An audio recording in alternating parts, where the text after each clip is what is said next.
Okay, so I'm just trying to test my audio. Is my audio is audible? If anybody is online, just hit the chat and let me know if the audio is audible or not. Then I will start and discuss about this Windows clustering. So let's give few moments and people dive in. So then we can start. Give some 5 to 10 minutes. Okay, so I've tested that the audio is working, but just want to check in the live chat if anybody really responds and let me know they are able to hear me properly or not. Then we can start our session. So if anybody's new and this is first time here, so what I would request them to hit the subscribe button and hit the bell icon so that we can really gel together and move on with the new sessions every day which we are going to start up. So this is the first session on which we are going to discuss about Windows clustering, and this is the first step. So I want to start each and everything, and I would like to really cover a little bit of basic so that everybody will be in sync and they will be able to understand what we are covering, what exactly the Windows cluster is, and what are the Windows cluster feature is, what are the type of clusters we have in Windows Server 2012. So what I will do is I will also set up the whole lab in front of you live. Yes, it will be live in front of you, and so that you can see each and every step how I'm doing it and how the things will roll on. Okay, so all the things will not cover today. So what we will do is we will try to cover all the things step by step and try to cover the things one by one. Okay, so what we will do is we will start today and we will let you know what are the components are there in cluster, and we will move on with that. Okay, so what I will do is I will try to give 5 more minutes so that the people jumps in and then we can really start up. Okay, so meanwhile, if anybody's already, I can see few people are online, so if they can shout out in the live chat, if they go down there is a chat option, if they can just confirm me that they are able to hear my voice properly, so I can really go ahead and start. So although I will give a quick 2-3 minutes more so that people will dive in and then we can start. Okay, so in this session we will also cover like Windows Server 2016 and little bit of, but primary goal would be really focusing on Windows Server 2012.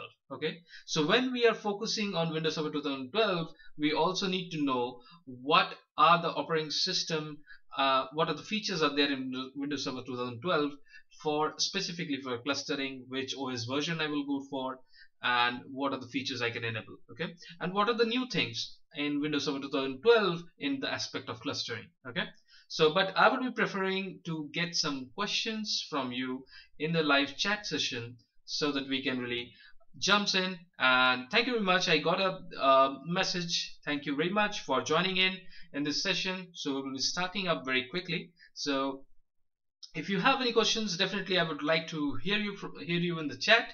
So we will be starting in few minutes. Okay, so I just want to set up the platform, and I would like to let you know guys that we have a website which is AIKIT support, which has already been running from long time, and this channel is also focused on IT training. Okay, so what we try to do is we need to cover each and every aspect which I have experience with in IT, so I would like to cover them. I also covered few PowerShell as well. They are being supported and they are being liked by the community as well, and the people are really loving about the scripts which we have created. They are very simple and simple way we have used it. So today we will be covering Windows clustering, not Linux. So as of now we will be focusing on Windows clusters.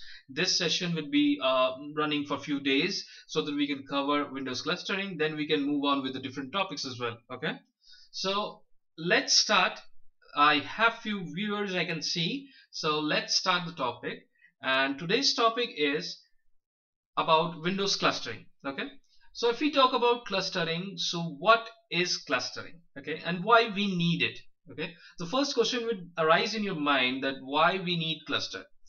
If we talk about cluster is specifically a combination of multiple machines. Okay, if I go down, let me see if I have some diagram here so that I can show you. Okay, So here in the screen I have a diagram. Okay, it says like I have multiple clients here. Okay, you can see number one client, 2, 3. Okay, so the people are trying to access a particular application. Okay, so in case we are putting some application, if the application is running on a single what you can say, a single server, right?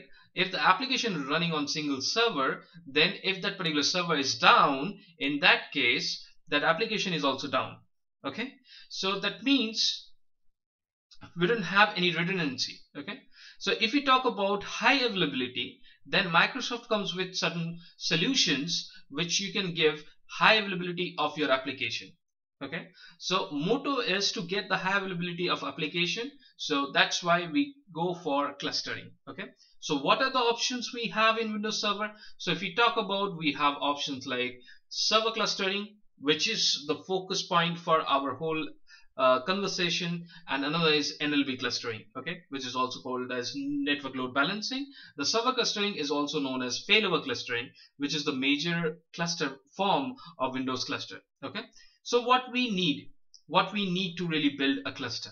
Okay, so if we talk about hardware, we require at least 2 physical boxes. That is a minimum requirement. Okay, we require 2 physical boxes, as you can see in the diagram. We require minimum 2 physical boxes. We require shared storage. So why we need shared storage? When we talk about a little bit of more storage, what are the type of storage that has been supported in Windows Server 2012, then you will understand why we require shared storage. I will explain each and everything, okay, in the whole session which we cover.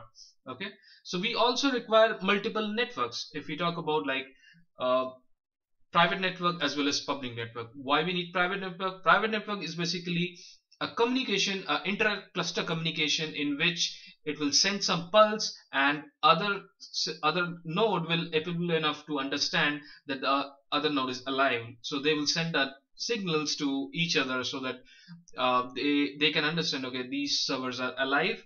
Okay, and then we have public network, which you can see here. This is a public network, in that where the application is flowing, where people can really connect to. Okay, so server cluster is specifically for building like applications. There are specific, if we talk about application, there are 2 type of application. Okay, one is stateful application, another is stateless application. Okay, so if we talk about like stateful or stateless application, that means you can say SQL. If you talk about SQL Server, right? So that is a stateful application. Why? Because if we sorry about that.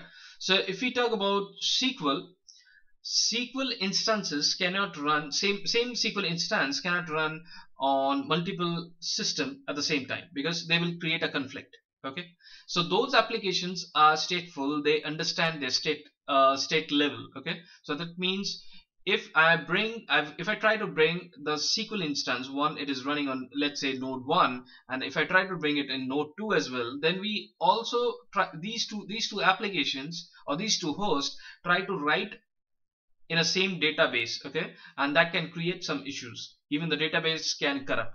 So that logic doesn't work with those applications. So this is one of the example, like stateful applications, which are only can be configured on server cluster, on which we can say like failover clustering.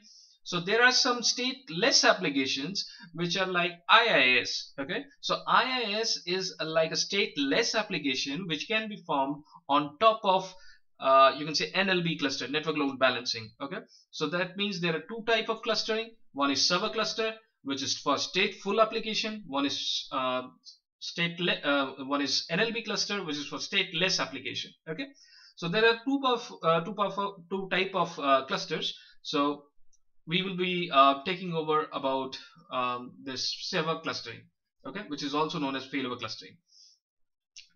So if we talk about like in the introduction, they have really divided into 3 sections, like you can see, like high availability, okay, failback, manageability, and scalability. So if we understand what is high availability, like if there is an application which is very critical, okay, I need that application run on top of a solution which can give high availability, then we can go for setting up that particular server in the cluster. Okay, so what we can see is, give me a moment, I'm getting one chat.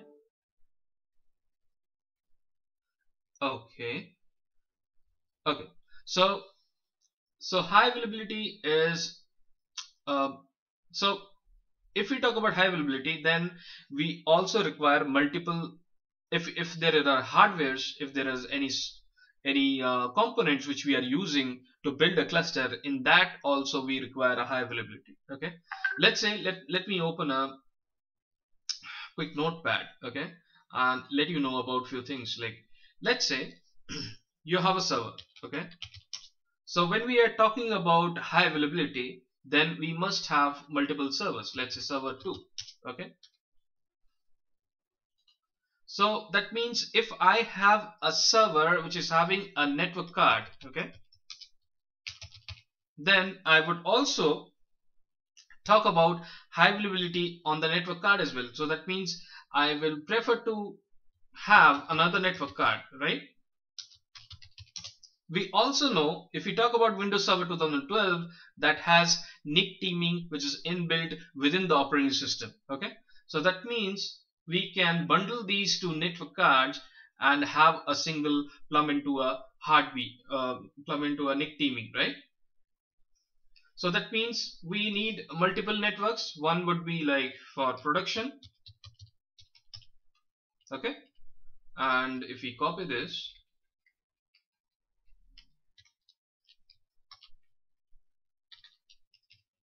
another would be for private. Okay, so private is for heartbeat. We will talk about it later in more detail. So I'm just giving you an example, like what is the high availability and how we should look upon high availability. Okay, and let's say you are using some iSCSI storage, okay, for shared storage. So you require another network card for storage. Okay, okay.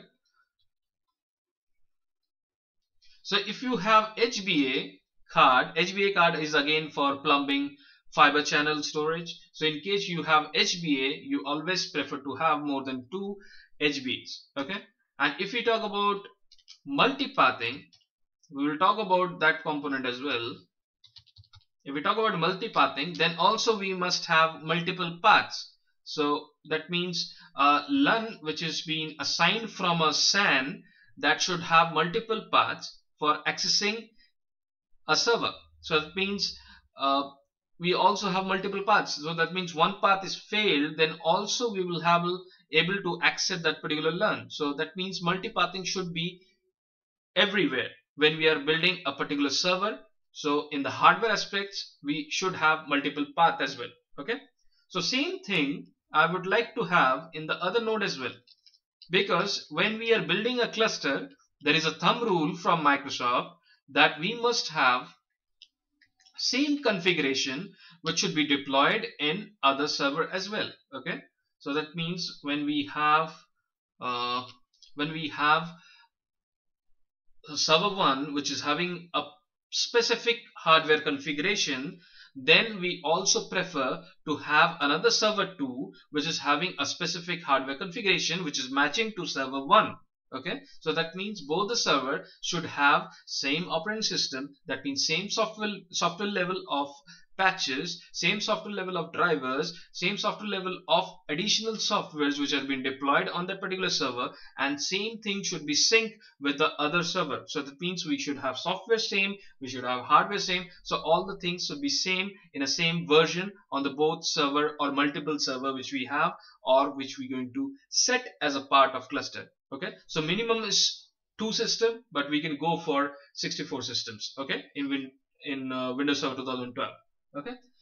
Okay, so let's move on to next part here, and there is another part called like Failback. Okay, so cluster has a feature on which we can really do a failback. So failback is specifically for balancing the load. Okay, so what happens is, let's talk about, you have uh, like if we talk, if we talk about like node, okay, if why we are saying like if a server is a part of cluster, then that particular server is known as nodes, okay, or designated as nodes. So let's say we have three servers, so we can say like this is our node 1, and this is our node 2, and this is our node 3. So all three servers will be acting as a server and they will be designated as nodes, okay.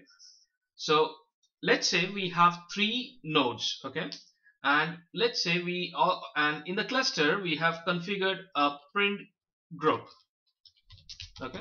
So let's say it is a print cluster. We treat this as a print cluster, okay. So we have a print group and we want the print group to run on node 1, okay. So when there is any issue in node 1, it can fail over to node 2 or node 3, whichever is available. There is a question which says like multipathing is important for every node if we want to configure a cluster. So yes, multipathing is important, and if you want to configure a cluster, yes, see, multipathing is important. It is important. Give me a moment. I'm just getting a call. Give me a moment.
Okay, sorry about that. I was getting a call.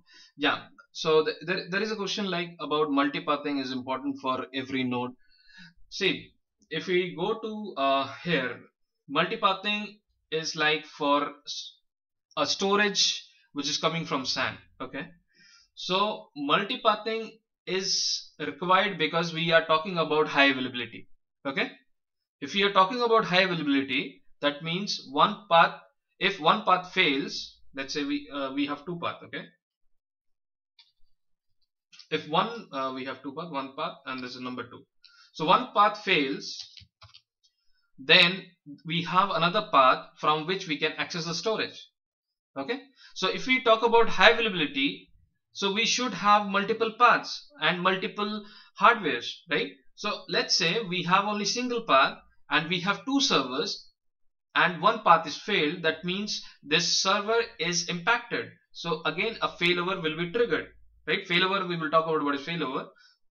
So when there is a issue, all the workloads or a print cluster, which as it is a print cluster, let's say, that particular service group will failed over to other node, right? So we are looking for building a solution where we can have multiple redundancy, okay? So that's why we are talking about multi-paths. So if we have multiple networks, then we should recommend we have multiple we should have multiple paths for accessing storage LUNs as well, okay?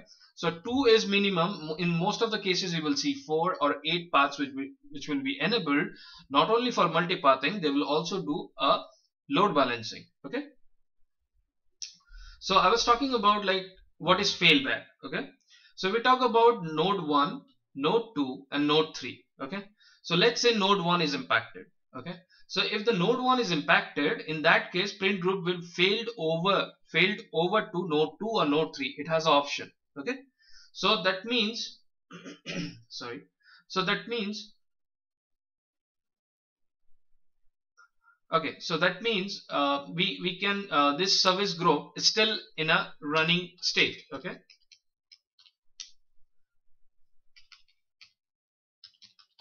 So running in state. Okay. So let's say this node has rebooted and it's came back. Okay.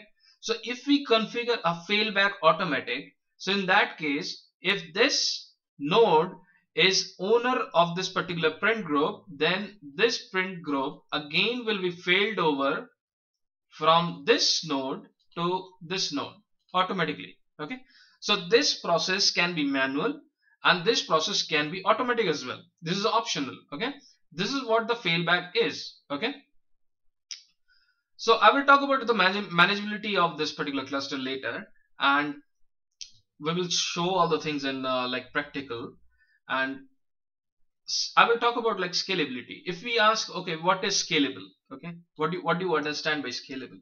The scalable means if we this particular server can be scaled over, like upgrading hardwares like RAM, CPU, storage, and all those things can be upgraded very easily, and it doesn't create any issues or doesn't require any migrations or upgrade, a massive upgrade which can really cause a downtime, right? So these servers are having a scalability so that we can host more applications on top of these clusters. Okay, so this is what in the Windows clusters. Okay, so you can see this article is a bit old, but it talks about like some checklist in cluster service installations. Okay, so it also talks about like DNS. Okay, but I would like to let you know that when you are building a cluster, you must require few things. So today we will talk about those things. Okay, so we require Active Directory, which is also known as AD. Okay, we also require DNS. So in most of the cases, where we have AD, we also have AD integrated DNS. Okay, so for name resolutions we use DNS. For object creations and management and security deployment we have AD. Okay, so this is also required. And what else we have here? Like we also require two minimum physical servers, which we talked about. Okay, two minimum physical servers which we need, like two servers, and those servers should have specific requirement. Okay, so those servers have specific requirement, like we need to have as we talked about, like shared storage. Okay, shared storage, multiple network cards. Okay, multiple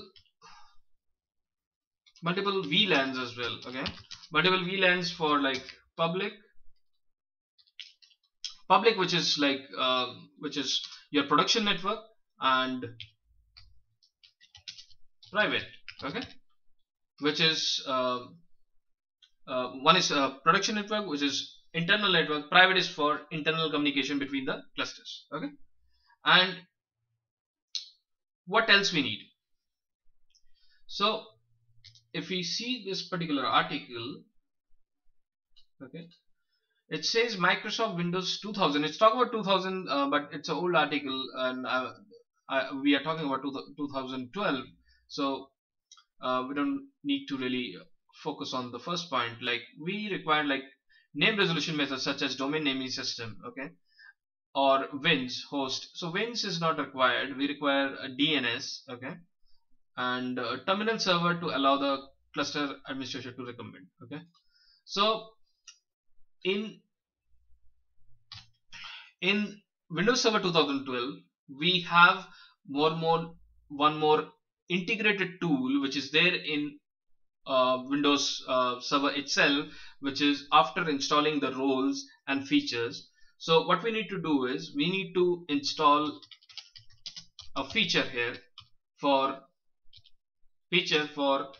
failover clustering. Okay,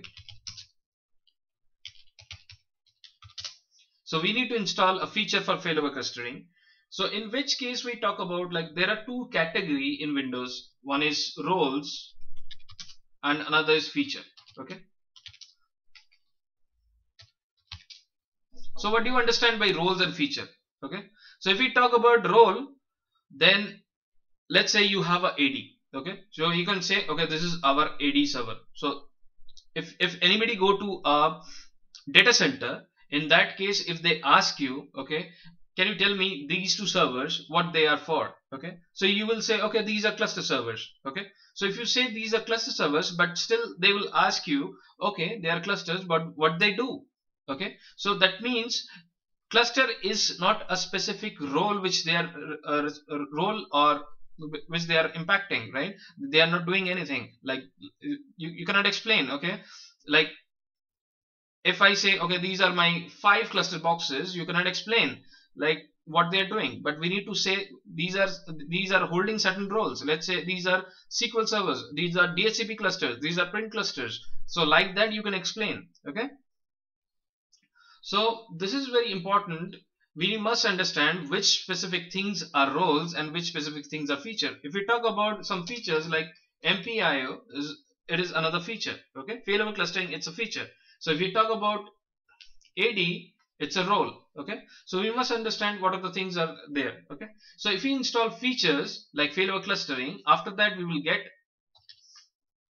a tool which is mandatory to run, which is cluster validation. Okay, so we have a cluster validation tool,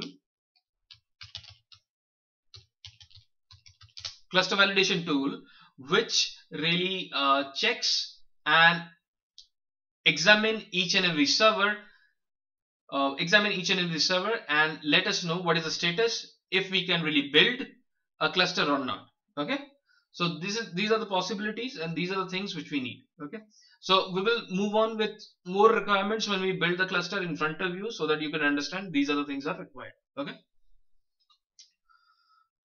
Okay, so they also talk about like share storage. Yes, we have multiple ways of getting them. We must require a boot disk. Yes, we require a boot disk, as well as we require a share storage and multiple networks. We talked about like multiple networks. We require share storage, and there are the multiple type of share storage. We will also talk about like iSCSI, fiber channel over Ethernet, or there are other components are also there. Okay. So they also talk about like setting up the networks. We will see those things in practical. And this is a little bit of diagram. We already talked about it. Like two physical servers, they have a private network, they have a public network communication, as well as a shared storage. Okay, and multiple clients are trying to access from the public network. So these are few settings which we can see here. I can ignore as of now, these because these are some old configurations. Okay. Okay.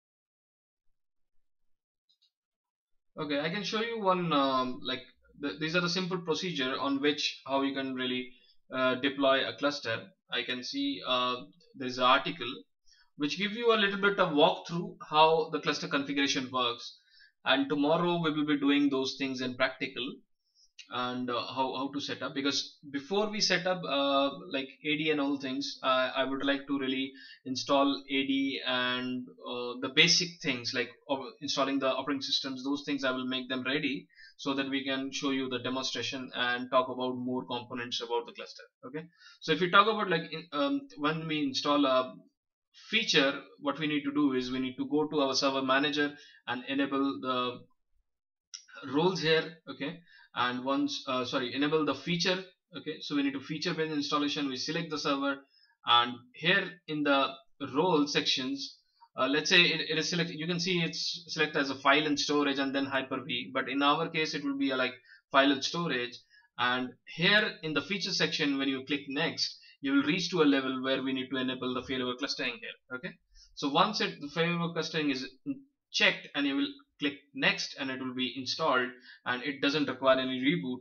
So after that you can open this failover clustering wizard. Okay, So once you open this particular wizard, what you need to do is you need to click the validate this configuration. Okay, so when you hit the validate this configuration, in that time, when we hit this, then this pop-up window comes in. Okay, in that window we need to add our servers, like add our nodes which are going to be present as clusters. Okay, so we will add those things and we will click next, and then it will specify doing all of the validation tests which are going to run on the components. Okay, and if we by it's recommended for the first time we should select all tests, and then we will click next, and after that it will also do the validation report. You can click the view report to check the report. Okay, and there is also a check button on this. If you check it, it will try to, after this particular step, if the validation is succeed, then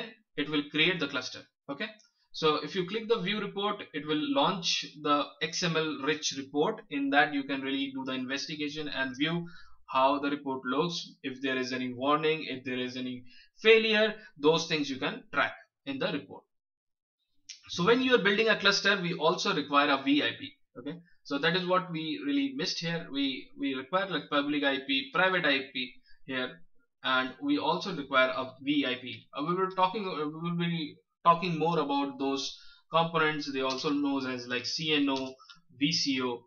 Okay, so these components, what are they? We will talk about them very widely, and when we build all those things. Okay, so we require a IP, we require a cluster name. These IP and the name, they should be unique. Okay, they should be unique in name and they should not create any conflict. So you need to be very sure you have a correct IP in the network.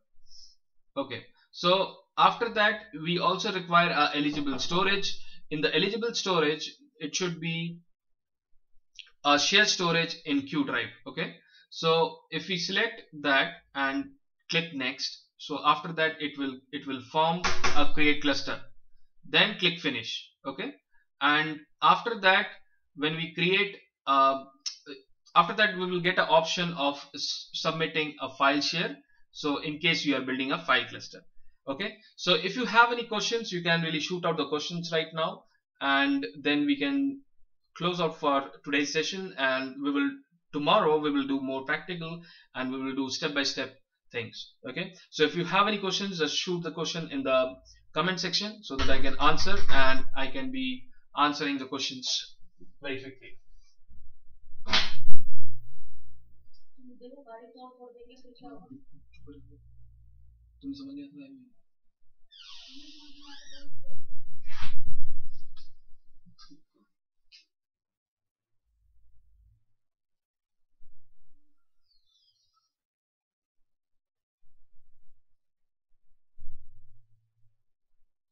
Okay, so what I can see, I don't see any questions here. So what I want is, I would like to really quickly wrap what we have covered here. So today we talked about like what are the things we require to build a cluster, and a little bit of information about what we need. I'm just trying to setting up a platform so that we can really go ahead and set the whole cluster and running with more options, and what are the clusters, what we need step by step. So tomorrow we will do some practical stuff. I will be making ready most of the servers, like we will be setting up our AD DNS, and we will be setting up two more servers, Windows Server 2012, so that we can create our server, and then we can show up more practical, and hopefully you will have, when you see those things, probably you will have more questions. Okay, so before I close out, if you have any questions, you can shoot out in the comment section, let me know, and then we can wrap up for today.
Okay, what I can see is there is no other questions. So do we need AD install on same node which we need to add in cluster, or simply AD connectivity user? Okay, so yes, we require a separate system on which we will be configuring Active Directory as well as DNS, and we also require a separate server on which we will be creating a storage. So clusters will be having a separate server. So that means when we are creating a server, in that case we will be having like, if we talk about in practical, we will be creating three servers. Okay, so one server, server 1 will hold AD and DNS, and it also holds the share storage. Okay, and if we talk about server 2 and server 3, they will be part of clusters. Okay, so next question we have from Shalendra, which is like, in any node of cluster you need. I didn't get the question exactly. So we require two nodes here which will be acting as our clusters, a part of clusters, and one server which will be acting as AD, DNS, and along with share storage. So we'll be using Windows Server 2012 feature in which we can create a iSCSI target server which will be working as a iSCSI storage, and from that we will be sharing storages to server 1 and server 2 and server 3, which will be acting as a node 1 and node 2. So this we can say like, this is node 1 and this is node 2. Okay,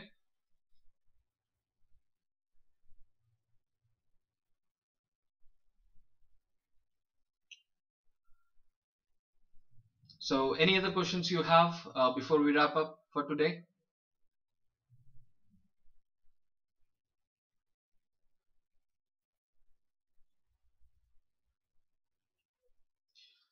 So thank you very much for watching this, and if you have any questions, shoot out in the comments so that when we start tomorrow's sessions, so I'll be covering up your questions first and then dive into the next questions. Okay, how many maximum node? Okay, if we talk about Windows Server 2012, in that case we can have up to 64 nodes. Yeah, that's right, we can have up to 64 nodes. Mayank has responded correctly. Okay, so we can wrap up for today if we have no other questions. And if you still miss out to put any questions, just put it after the session completes in the chat. So what we will do is we can really go through the questions, and tomorrow when I start, so I will be covering the questions first and then move on with the session. Okay, so thank you very much for joining in, and I'm really happy that you guys appeared in a short notice.